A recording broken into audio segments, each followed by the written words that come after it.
El proyecto del Artium, Centro Museo Vasco de Arte Contemporáneo, es una realidad al cabo de muchos años, realidad que corresponde a algo que yo diría que viene siendo poco usual en España, y es que una institución de derecho público, en este caso la Diputación Foral de Álava, ha desarrollado una colección de arte contemporáneo español, a partir de las vanguardias, y era probablemente la única institución de derecho público de España que, teniendo una colección, no tenía edificio donde mostrarlo.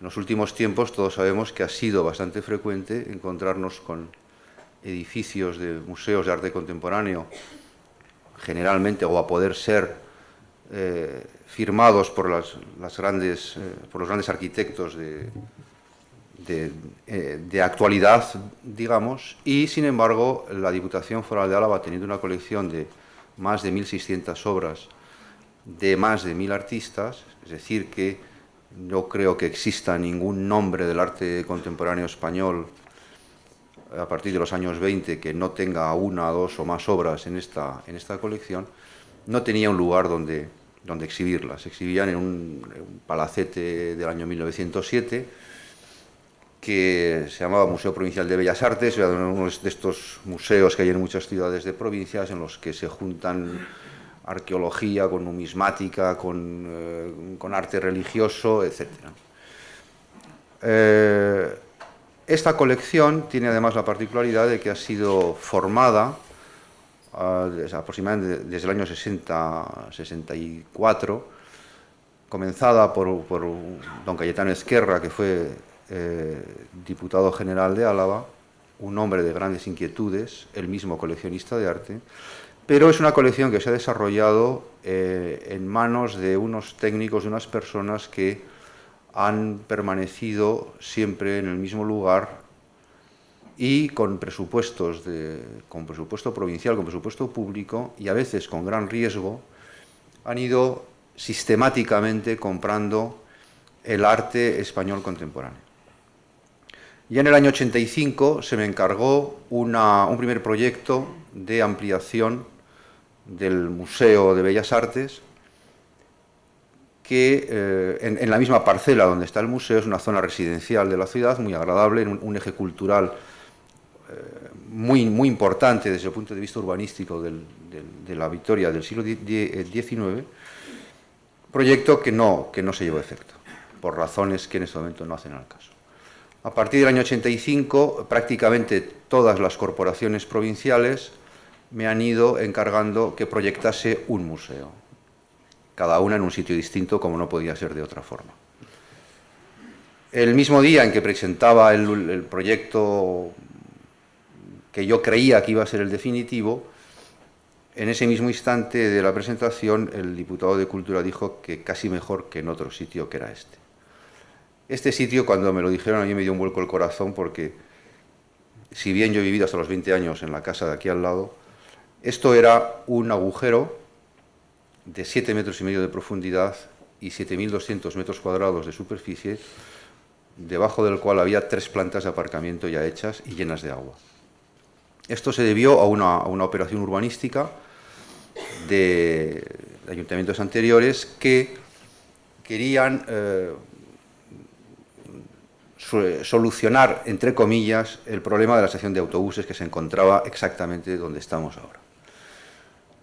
Entonces hubo una empresa que proponía a su costa una gran operación, que era hacer 840 plazas de aparcamiento subterráneo, una estación de autobuses subterránea y encima un centro comercial, un macrocentro comercial con cines, oficinas, etc. La obra se comenzó, y cuando la empresa había hecho ya los muros pantalla de este enorme vaciado, que es una enorme manzana, como digo, 7.200 metros cuadrados, cuando había hecho las 3 plantas de aparcamiento, quebró. Y el agujero quedó durante varios años, mientras yo inocentemente hacía proyectos en otros sitios. Claro. Y entonces, digamos que me encontré con un solar con unas condiciones iniciales sumamente limitantes, digamos, ¿no? Es decir, que esto era un vacío urbano extenso, incómodo por el hecho de que evidentemente había unas condiciones de contorno estructurales que no se podían obviar, es decir, que apoyar un museo que tiene generalmente los responsables de los museos exigen siempre luces enormes, cosa a veces incomprensible, porque luego lo llenan todo con paneles y da igual que haya pilares que no los haya, pero bueno, siempre quieren que no haya pilares. Claro, el aumento de las sobrecargas imponía unas restricciones enormes sobre los pilares de hormigón que ya estaban hechos, que como digo, además estaba lleno de agua. Cada vez que venía veía el agua más cerca y unos tablones flotando, una cosa siniestra. Entonces hice un primer proyecto que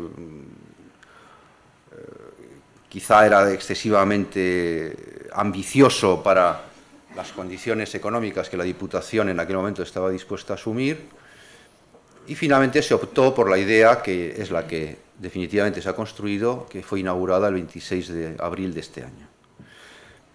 Aquí había dos planteamientos, o tres planteamientos fundamentales. El primero es evidente que cualquier arquitecto se da cuenta de la importancia que tiene el lugar donde construye. El lugar de su proyecto es el lugar de una transformación del paisaje, en este caso de un paisaje urbano, que como veremos ahora no es de los más agraciados de la ciudad. Por esta razón había ciertas reticencias a que el museo se hiciera en este lugar y no señaló a nadie. Y en segundo lugar, había que cumplir evidentemente un programa de necesidades que por otro lado yo conocía bien, puesto como digo, desde el año 85 había ido haciendo proyectos de museo, este es el quinto. Y en tercer lugar, pues había que responder a las condiciones de contorno, como he dicho, estructurales que tenía este lugar en sí mismo como plano de apoyo del museo, ¿no? La historia la podemos ver un poco en esta serie de diapositivas que he traído. En la primera vemos el casco tan conocido y tan hermoso de la ciudad, el casco medieval, ¿verdad? Al norte es donde estaría la Catedral de Santa María, que también conoce. Y es un casco amurallado, prieto, sin espacios internos, que a lo largo de la historia ha ido generando espacios periféricos a esa muralla, ¿no? Esta es la Plaza de España, el gran proyecto de Olaguibel, la Plaza de la Virgen Blanca, la Plaza de la Provincia, y aquí es donde estaba la estación de autobuses. Aquí vemos una línea que marco en otro color porque es un eje, este es el cantón del Colegio de San Prudencio, es una de las penetraciones en el casco medieval, que uniría este espacio de la estación de autobuses con otra dotación cultural importantísima de la ciudad, que es el Palacio de Montehermoso y la sala de exposiciones del depósito de aguas, que es esta de aquí abajo. Y en medio pues está otra dotación cultural muy importante, que es el Museo de Naipes, Fournier, y el futuro Museo Arqueológico. Entonces, de entrada, desde el punto de vista urbanístico, me parecía importante esta posibilidad de hacer otro espacio periférico, un espacio abierto en la periferia del recinto amurallado.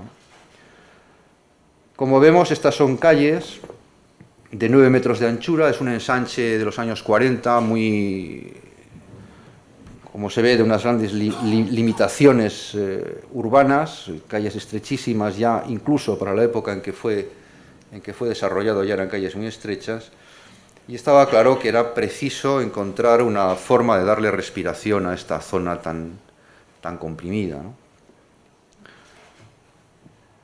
Este era un poco el aspecto que planteaba el solar. Había que tapar la trasera de aquellas viviendas. Esta construcción que vemos ahí son las rampas del aparcamiento de gestión municipal, que son las 3 plantas que había debajo. Y entonces el planteamiento, después de valorar tanto lo que es el programa de necesidades como esta idea de abrir espacio en la ciudad, como la idea de que estábamos en un sitio que ya tenía prácticamente bajo tierra todo el volumen que el museo necesitaba, es decir, que 7.200 metros cuadrados por 7,5 metros de altura, pues en realidad prácticamente no hacía falta. Con tapar eso ya estaba hecho el museo. Entonces se me ocurrió el museo como bodega en el sentido del lugar oscuro, silencioso, donde a lo largo del tiempo se van conservando bienes de naturaleza preciosa. En el caso más próximo a nosotros sería el vino, en el caso de otras personas el dinero, ¿no? Esta idea de la bodega, de bóveda de banco, ¿no? De tal manera que si yo podía meter los espacios museísticos más importantes bajo esa cota cero, lo que haría sería liberar espacio para la ciudad, de tal forma que las propias cubiertas de esas salas de exposiciones enterradas serían espacio urbano, espacio pisable, el tejado del museo sería calle, sería espacio de circulación, ¿no? Solamente había que crear un volumen que estaría aquí a la izquierda, ¿no? Que es donde más o menos nos encontramos ahora, que es lo que emerge de la plaza, que nos marca el sitio donde se baja a la bodega, y otro volumen, que es el que veremos luego allá, que es el que cierra el cuarto lado de la plaza, dejando conformado el cuarto lado de la plaza, y que es un lugar donde estarían las oficinas, el centro de documentación, etc., ¿no? La siguiente planta es en la que estamos ahora. Ahí estamos, de hecho, en esta sala de aquí. Ahí estoy yo, y aquí están ustedes. Esto es una plaza rehundida a otro nivel que soluciona un problema de evacuación, ¿no? La normativa contra incendios impide que haya evacuaciones ascendentes a más de 4 metros de altura. Entonces, como la sala de exposición es un lugar donde puede haber gente trabajando, pues había que crear un espacio al que se saliese más bajo que el de la cota de la calle, ¿no? Pues es esta plaza alrededor de la cual se desarrolla todo el museo, ¿no? De forma que al museo se entra por aquí o se entra por la calle, por donde hemos entrado, por la rampa, ¿no? Da igual entrar por aquí que entrar por aquí, porque este vestíbulo es un vestíbulo que tiene 3 alturas. En realidad es un tubo que baja hasta la cota donde están las salas, ¿no? La cota de la entrada, en la cota de la entrada es donde está la cafetería, la tienda y la sala de conferencias, que no la hemos podido utilizar por la cantidad de personas que hay. Es una sala que está dotada para congresos, etcétera, pero tiene solamente 130 plazas de capacidad. Digamos que en esta cota, que es una zona de plaza cubierta, uno puede entrar libremente, ahí no tiene que pagar por entrar. En este vestíbulo es donde está colgada esta magnífica pieza de Javier Pérez, este trozo de cielo cristalizado, que fue el que representó a España en la Bienal de Venecia del año 2001, y que ha sido donación como pago de impuestos de una empresa de fabricante de vidrio de Llodio, ¿no? Una empresa de Álava. Esto es una zona, como digo, cubierta de plaza pública, y aquí en esta pared se instalará en los próximos días el gran mural de Miró y Artigas, que estuvo en su momento destinado a la Filmoteca Nacional de Francia, y que acabó en el Museo de Vitoria, pero como no cabía de altura se le quitaron varias filas de teselas, y ahora ya se han recuperado, se han vuelto a hacer por Artigas, y se va a fijar en la pared de hormigón. En la planta inferior, como digo, es donde están las 2 grandes salas de exposición, un gran vestíbulo, que es donde luego accederemos a las salas, y un pasillo transversal que resuelve el gran problema del manejo de las obras de arte. En los museos de arte contemporáneo son obras generalmente de gran formato, y es un pasillo a lo largo del cual están los depósitos. Aquí se ven los peines para pintura y los almacenes de escultura, y al otro lado están todos aquellos locales en los cuales se produce un manejo de la obra de arte, ¿no? Bien sea para preparación de exposiciones, la catalogación, la fotografía, etcétera, etcétera. De tal manera que el manejo de la obra es un manejo sumamente fácil. Y luego por un montacargas de 6 toneladas de capacidad, que es de tal manera que desde la calle se puede descargar con una carretilla elevadora y bajarlo directamente hasta el sitio donde se va a exponer, ¿no? En la planta siguiente, que es la cota en la que estamos, esta plaza redondida, hay otra sala de exposiciones temporales de 600 metros cuadrados. En la cota de entrada es lo que hemos dicho, el vestíbulo principal. Luego hay otra sala en el edificio del fondo, otra sala de exposiciones temporales y talleres de didáctica y de nuevas tecnologías. Y finalmente, la última planta es la mitad aproximadamente, es la biblioteca y centro de documentación de arte contemporáneo. Es una biblioteca especializada en arte contemporáneo, y el otro lado son las oficinas de gestión del museo, ¿no? En sección ya se ve cómo aquí tenemos las 3 plantas de aparcamiento. Esta sería la zona de almacén de fondos con la rampa que baja a la plaza, este vestíbulo que, como digo, tiene esas 3 plantas de altura, y el edificio que cubre la trasera de las viviendas que hemos dicho antes, ¿no? Es un edificio, digamos, autónomo, separado de las viviendas mediante una especie de falsa fachada de trompe-l'œil de vigas de hormigón blanco y pavés, ¿no? Esta es un poco la imagen del refuerzo de las cimentaciones. Hubo que trabajar a 15 metros de profundidad, reforzando 3 filas de pilares para poder soportar las nuevas cargas del museo, haciendo nueva cimentación y refuerzo de las 3 plantas de estructura. Algunos pilares llegaban a tener una carga de más de 200 toneladas a la que tenían de servicio.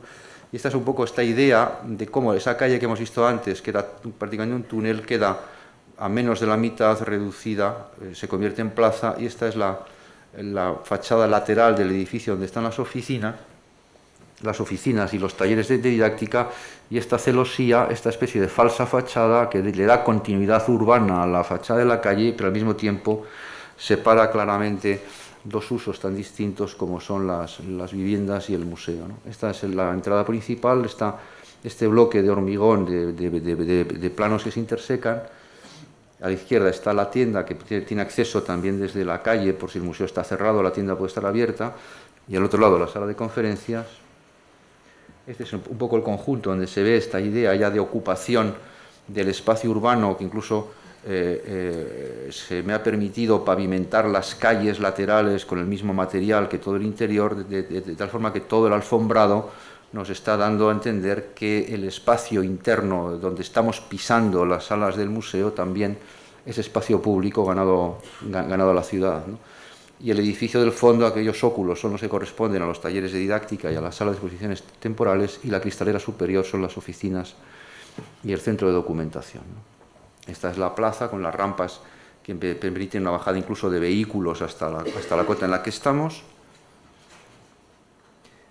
Este es el vestíbulo de las salas, con esa escalera que ya algunos de los presentes se han dado cuenta que está revirada porque coincide con el eje de ese cantón que he marcado en el plano de la ciudad, indicando esta unión del nuevo edificio con el casco histórico. La entrada a las salas de exposición permanente, con este último recuerdo de la luz natural a través de estos tragaluces, que son las únicas luces que me han dejado poner los técnicos del museo, porque no quieren ver ventanas ni en pintura. Y estas son las salas en las que se ve cómo el espacio se escande mediante esta especie de paredes suspendidas, que en realidad lo que hacen es ocultar unas celosías de acero de 17 metros de luz y 3 metros de canto, que en realidad están sujetando la plaza, admitiendo una sobrecarga, la misma sobrecarga que tiene el Ministerio de Fomento para puentes de autopistas. Es decir, que encima de la sala puede llegar un camión de 30 toneladas a descargar una exposición o a traer una escultura, etc., ¿no? Es decir, el admitir que creo espacio urbano es con la servidumbre de que ese espacio urbano pueda soportar las cargas que tiene asignada una calle normal. Y ahora espero que disfruten de la visita. Va a haber 6 guías, se van a poder visitar en grupos las salas de la colección permanente y de unas exposiciones temporales que hay en este momento que recomiendo vivamente, que son la del fotógrafo alemán Thomas Ruff y la Tan cerca, tan lejos, que nos propone enfrentando los fondos del museo de los años 40 con los fondos del museo de Duisburg, para darnos cuenta de que lo que se pintaba en Alemania en los años 40 y lo que se pintaba en España era prácticamente lo mismo. Muchas gracias.